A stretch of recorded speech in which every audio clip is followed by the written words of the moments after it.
Hello friends, आज का subject हमारा हिंदी रहेगा और हिंदी का पहला टॉपिक शब्द रहेगा।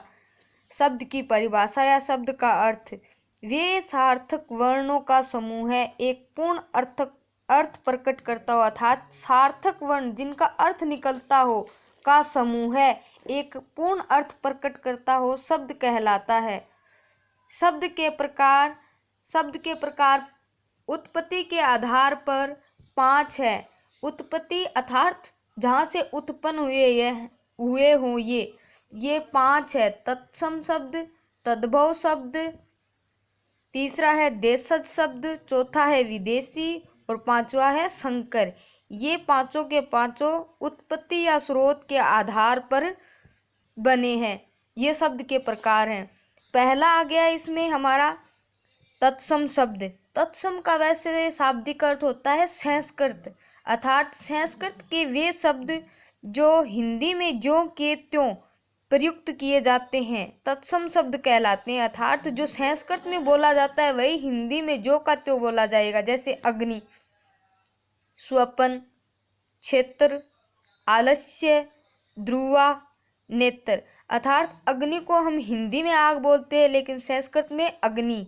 स्वपन को हम सपना बोलते हैं, क्षेत्र को हम खेत बोलते हैं, आलस्य को हम आलस बोलते हैं, ध्रुवा को धूप बोलते हैं और नेत्र को हम आँख बोलते हैं संस्कृत में। अगला आ गया हमारा तद्भव शब्द। तद्भव शब्द संस्कृत के वे शब्द जो हिंदी में थोड़े बदलकर या परिवर्तित होकर आते हैं तद्भव शब्द कहलाते हैं। इनमें थोड़ा सा चेंज होता है इनकी अपेक्षा। जैसे आँख यानी अग्नि का आँख, स्वपन का सपना, क्षेत्र का खेत और ध्रुवा का दूब। अग्नि का हमारा क्या आ गया? आग। तीसरा है देशज शब्द यानी देश प्लस जय, जो देश में जन्मा हो। जय का अर्थ होता है जन्म लेने वाला, जो जिसने देश में ही जन्म लिया हो। क्षेत्रीय या प्रांतीय आधार पर लोगों द्वारा अपनी सुविधा के अनुसार कुछ शब्दों का निर्माण कर लिया गया। अपनी सुविधा के अनुसार उन्होंने अपने रूप में ढाल लिया उन शब्दों को, वे कहलाए देशज। जैसे कोल या संथाल द्रविड़ जाति, यहाँ क्षेत्र विशेष में रहने वाली जातियों ने अपनी सुविधा के अनुसार जो शब्द अपने खुद के अनुसार ढाल लिए उसे देशज शब्द कहते हैं। जैसे केला, केला को उन्होंने ढाला कदली में, कपास को करपास में, लोटा, बाजरा, भिंडी, छोरा। जैसे छोरा को हम हिंदी बोलते हैं लड़का और इसमें क्या लिख रखा है? छोरा आदि। अगला हमारा रहेगा विदेशी शब्द, जो विदेशों से आए हो या बाहर से आए हो। दूसरे देशों की भाषाओं के शब्द जब हिंदी भाषा में प्रयुक्त होते हैं वे विदेशी शब्द कहलाते हैं।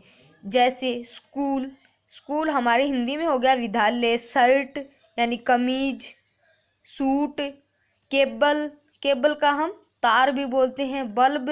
ये सब क्या है? अंग्रेजी भाषा के शब्द हैं। अगला आ गया रिक्शा, सायनोनारा।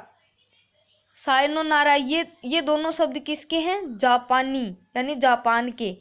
एक आ गया नाजीवाद और किंडरगार्टन, ये जर्मनी के शब्द हैं। बीबी, बेगम, तोप, लाश, ये तुर्की के शब्द है। जैसे बीबी, तुर्की या मुसलमान शब्द वो अपनी वाइफ को बीबी बोलते हैं, बेगम बोलते हैं। इसी के आधार पर हम अनुमान लगा सकते हैं कि ये तुर्की शब्द है। अगला हमारा है संकर शब्द। संकर शब्द वे शब्द जो भाषाओं से मिलकर बने होते हैं, एक या एक से अधिक भाषाओं से मिलकर बने होते हैं, संकर शब्द कहलाते हैं। संकर का वैसे अर्थ होता है एक या एक से अधिक शब्दों को मिलाकर या भाषा को मिलाकर बनाए गए शब्द। जैसे रेल प्लस गाड़ी, रेलगाड़ी। रेल किसका शब्द है? अंग्रेजी का। गाड़ी किसका शब्द है? हिंदी का। तो ये बन गया रेलगाड़ी। मतलब रेल इंग्लिश का शब्द था, गाड़ी हिंदी का शब्द था, टोटल मिला के बना रेलगाड़ी। ये संकर शब्द बन गया। अगला है रेल यात्री। पहला रेल अंग्रेजी का, दूसरा यात्री संस्कृत का। इसमें देखो, इसमें हिंदी का था, इसमें आ गया संस्कृत का। ये बन गया रेल यात्री, मतलब संकर शब्द है। यानी ये अंग्रेजी भाषा मतलब एक भाषा, ये गाड़ी दूसरी भाषा, दो शब्दों से मिलकर ही तो बना है। इसका अर्थ होता है संकर शब्द। वे शब्द जो दो या दो से अधिक भाषाओं से मिलकर बने हो संकर शब्द कहलाते हैं। इससे अनेकों शब्द बनाए जा सकते हैं। धन्यवाद। आज का टॉपिक यहीं खत्म होता है।